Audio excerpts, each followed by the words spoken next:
I want to tell you, Gorsuch, I want to tell you, Kavanaugh, you have released the whirlwind, and you will pay the price. You won't know what hit you if you go forward with these awful decisions. Senate Minority Leader Chuck Schumer outside the Supreme Court talking about an abortion case, directing those comments directly to Justices Kavanaugh and Gorsuch, prompting a response by the Chief Justice in a letter. Justices know that criticism comes with the territory, but threatening statements of this sort from the highest levels of government are not only inappropriate, they are dangerous. All members of the court will continue to do their job without fear or favor from whatever quarter. Well, Schumer's spokesperson responded, saying women's health care rights are at stake, and Americans from every corner of the country are in anguish about what the court might do to them. For Justice Roberts to follow the right wing's deliberate misinterpretation of what Senator Schumer said while remaining silent when President Trump attacked Justices Sotomayor and Ginsburg last week shows Justice Roberts does not just call balls and strikes. So let's begin there with our panel. Bill McGurn, columnist for the Wall Street Journal. Molly Hemingway, senior editor at The Federalist, and former Tennessee Congressman Harold Ford Jr., currently chairman of RX Saber. Bill, thoughts on this? Yeah, I thought it was a very crude attack, but I actually thought the response was worse. I mean, this cockamamie idea that Roberts had got it wrong. I mean, he threatened them. He's the same guy that said the intelligence community could get you 6 ways Sunday. It was very inappropriate, and he doubled down. I'm not sure it hurts him in his constituency, but it's very inappropriate. Senator Sass's office responding, Schumer's flaks are gaslighting. Schumer addressed his threat to Justices Gorsuch and Kavanaugh by name and literally pointed at the court. Check the tape. Yeah, he clearly threatened, and it was a violent threat, and that's wrong to do that. It's also incredibly hypocritical. He says that if you speak in any way about judges, like a judge should recuse himself or herself because of a conflict of interest, that that's inappropriate, and yet here he is actually threatening these people. But more than anything, I think the problem should be that what we should expect of Supreme Court justices is that they faithfully interpret the law and the Constitution. This is an issue of whether the Constitution prohibits basic standards of care for abortion clinics. Chuck Schumer thinks that he would like the court to have a particular outcome that is extra constitutional, and that threat to the Constitution is actually worse than any threat that he might be making. Harold Shannon pointed out earlier in the show that Justice Roberts had responded to President Trump when he kind of went after a federal judge saying he was an Obama judge. Justice Roberts issuing a statement saying there aren't Obama judges or Trump judges, there are judges for the law. So this statement is, while rare, has happened before. Look, we're at a low point when presidents, Supreme Court justices, and Congress people are going at one another. It's nothing wrong with saying, Schumer to say, I disagree with what you guys are going to do. I hope that you pay attention to the law in the way I see it. And I happen to view it the way he does it.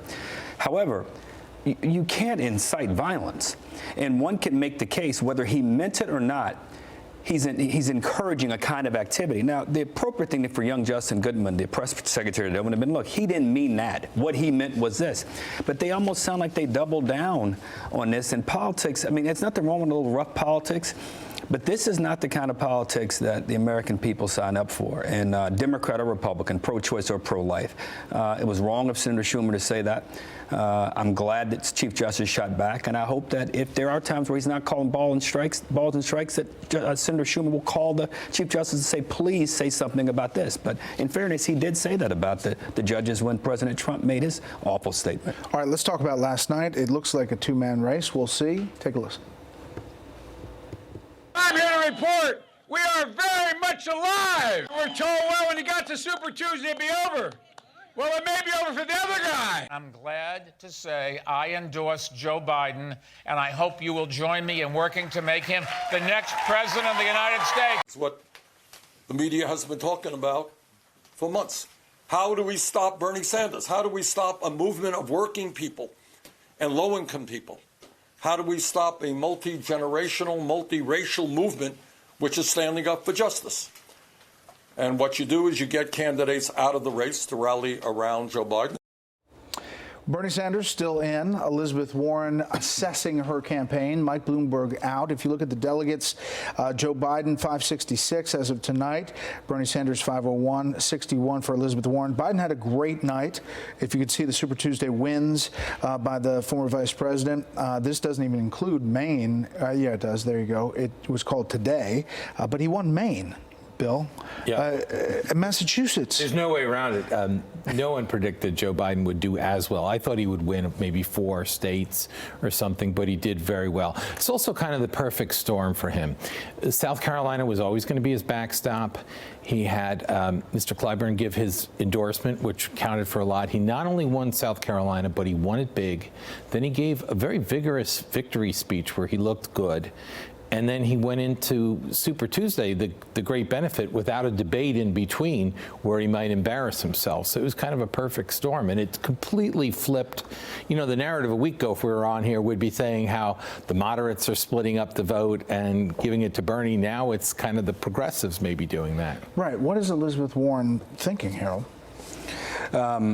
Do I get out? Do I believe strongly in this progressive message? Is this the way to help Bernie Sanders? Bernie Sanders went on today and tried to lay out what he thought the party was doing to him. He needs to get over himself. The party changed the rules for him a few years ago. He probably had a more legitimate argument a few years ago when the superdelegates were able to vote early, advantage Secretary Clinton. I was for Secretary Clinton then. Make the case for why you think your message is best and your narrative and your ideas are best for America. Stop playing the victim. You want to talk about victims in this country, people who are struggling to pay their light bill tonight. My friends and family back in Tennessee dealing with the devastation of a tornado. Those are the victims, not you, because you are concerned that a few people get out of a race. Lay out where you want to take the country. Let Democrats have a choice. And if Democrats choose Biden over you, you have to live with that. If Democrats choose Sanders over Biden, Democrats will have to live with that outcome as well. Bernie Sanders out with a couple of new ads in states coming up. Take a listen. When I argued that we should freeze federal spending, I meant Social Security as well. I meant Medicare and Medicaid. I meant veterans benefits. Great passion and is fearless. Bernie served on the Veterans Committee and got bills done. I think people are ready for a call to action. You know he's going the distance when he has the Obama ad. He's staying in for the long haul. I think he's not ready to give up yet, but I do think it's really, I agree that he needs to get over this in a sense, but he also kind of needs to fight. The establishment really did make a decision that they were going to get behind Biden, and they did it. I actually just want to give them kudos. Coming out of Nevada, I think people really thought that they were in a bad place. They needed to do something big, and they did it. It wasn't just that Biden had to win South Carolina. He had to win big. Clyburn coming out and saying, we really need to have as much of the vote here as possible was huge. Having Pete Buttigieg get out, having Amy Klobuchar get out, all of these things really mattered and contributed to this epic victory. And so I'm not saying it's over or anything like that. But this wasn't the establishment. This is basically those of us in the party who are capitalists. I believe that we ought to have a vigorous debate in the fall about a democratic form of capitalism, which is a reconstituted capitalism, trying to help people who where it doesn't work equally, and the capitalism on the other side. Socialism versus capitalism. So it was more of a scared of down ballot socialism. I think it wouldn't have worked if the people didn't think that. But I also think it's interesting that Bloomberg is out. You know, we had years where people were saying a couple $100,000 in barely literate Facebook ads from Russians caused Donald Trump to win. Here you had a guy spend nearly $1 billion, and he went nowhere. It's a humiliating defeat for Michael Bloomberg. Just rewind a second. That is a great point. So Russia influenced the election with $200,000, $300,000 in Facebook ads. If that.